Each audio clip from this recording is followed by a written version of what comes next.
भक्ति माता वो नवयुवक स्त्री यमुना के किनारे से देवर्षि नारद जी जा रहे हैं और किनारे पे बैठकर रुदन कर रही है। भक्ति माता के गोद में दो वृद्ध पुरुष लेटे हुए हैं और बुढ़ापे से कलयुग से जर्जर हुए बुढ़ापा छाया हुआ है और वो थर थर कांप रहे हैं। देवर्षि नारद जी को उन्होंने रोते हुए पुकारा क्योंकि उन्होंने सुना है भक्ति माता कि देवर्षि नारद जी जिसको मिलते हैं उसे भगवान की प्राप्ति जरूर होती है और कृपा जरूर होती है। यानी वो समझ गई कि देवर्षि नारद जी उन्होंने पुकारा, अजी मेरी बात को थोड़ा सुनिए। देवर्षि नारद जी ने पीछे मुड़ के देखा तो भक्ति माता बैठी। उन्होंने परिचय पूछा, देवी आप इतने नवयुवक, आपके गोद में वृद्ध पुरुष लेके ये कौन है? उन्होंने बताया, गुरुदेव ये हमारे दो वृद्ध पुरुष जो हैं ये हमारे पुत्र हैं और मैं इनकी माता भक्ति माता। ये पुत्र हमारे ज्ञान वैराग्य। अन्य शहरों में मैं जन्म ली और पली बढ़ी और जैसे वृंदावन में आई मैं तो जवान बन गई, बच्चे बूढ़े बन गए। ऐसा यहाँ कलयुग छाया हुआ, हम तो यहाँ नहीं रहेंगे। हे देवर्षि नारद जी हमारे दुखों को दूर करिए और बच्चों की कृपा बरसाइए, वरना मैं सुतल लोक में चली जाऊंगी तो मैं कभी लौट के नहीं आऊंगी। देवर्षि नारद जी ने कहा, देवी आप चिंता मत करो, हम कोई उपाय करते हैं। कलिना धर्मे धर्म मित्रेण धरे अपाधिका। कलिना धर्म मित्रेण यानी ये कलिना यानी कलयुग धर्म को नष्ट कर रहा है कि देखो माँ जवान और बेटे बूढ़े, यही कलयुग का असर है। लोगों की बुद्धि को खराब कर दिया, लोगों को बांध के रखा हुआ कि कोई भजन ना करे, कोई भगवान का नाम ना ले, लेकिन जबरदस्ती भगवान का नाम लेते हैं कि कलयुग हमारा कुछ नहीं बिगाड़ सकता। तो बड़ा ही सुंदर भाव भक्ति माता के कष्टों को दूर करने के लिए उन्होंने बहुत मेहनत किया, परिश्रम किया, वेद वेदांत का पाठ किया। दोनों बच्चे कुछ समय के लिए जगे, समाधि से उठे, लेकिन पुनः फिर वैसे पड़ गए। उन्होंने सोचा अब क्या उपाय करें, क्या करें। भक्ति माता रुदन।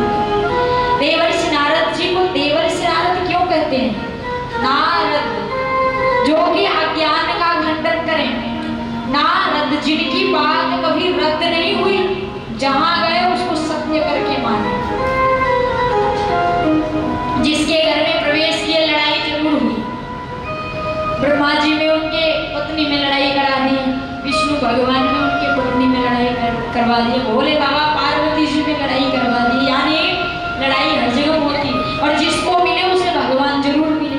यानी ध्रुव जी को मिले तो ध्रुव जी को ऐसे मंत्र दिए कि नारायण भगवान की प्राप्ति है, भक्ति माता का कल्याण करने।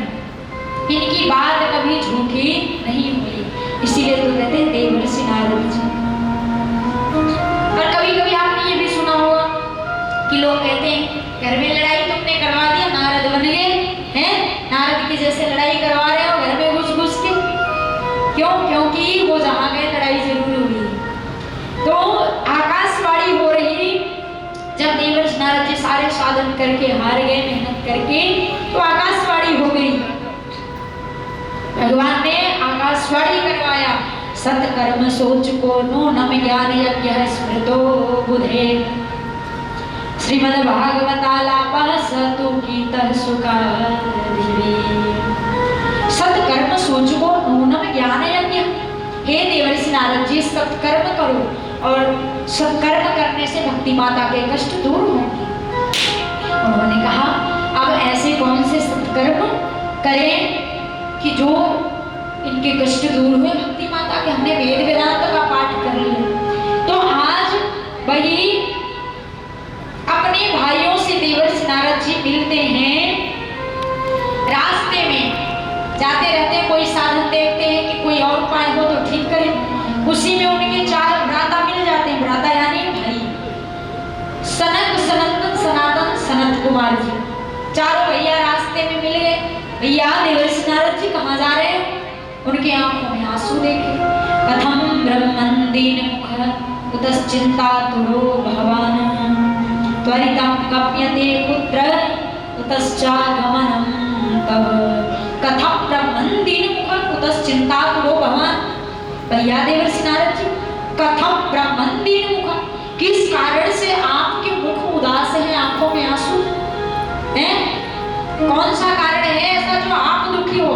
हर घर में लड़ाई आप करवाते हो, आज आपकी आंखों में स्वयं आंसू हम देखना नहीं चाहते। आप हमें अपने कष्टों के बारे में बताइए, क्या कष्ट है, हम उसे दूर करेंगे। तो उन्होंने जब पूछा चारों भैया ने, तो बड़ी सुंदर बात देवर्षि नारद जी ने बताई। ये चारों सनत कुमार जो है ये कौन है? ये ब्रह्मा जी के पुत्र हैं, ये बैरागी बन गए। ब्रह्मा जी ने सृष्टि की रचना के लिए इन्हें भेजा, तो ये बोल दिए पिताजी हमारे वश की बात ना है सृष्टि चलानी, हम तो जा रहे हैं भजन करते हैं। चारों भैया इतने बड़े सत्संगी, इतने सुंदर भागवताचार्य, उनके जैसे आज तक कोई हुआ ही नहीं। ना किसी श्रोता की जरूरत, ना किसी वक्ता की जरूरत। तीन बैठ के कथा सुने तो एक बैठ के कथा करें। जहां मन करे, जहां नदी के किनारे कोई सुंदर किनारा, कोई सुंदर तट पाए, वहीं आसन लगा के बैठ गए और कथा चलने लगे। ये ऐसे वक्ता हैं कि एक बार ये कथा कर रहे थे चारों भैया, सनक सनंदन सनातन सनत कुमार जी। यदि कोई पूछे कि देवर्षि नारद जी के चार भैया कौन थे, उनका नाम बताइयो, तो क्या कहोगे? ऐसे उंगली पे गिना दी, याद रहेगा तब तो, अब निद्रा लेंगे तो कहां से याद रहेगा। तो चारों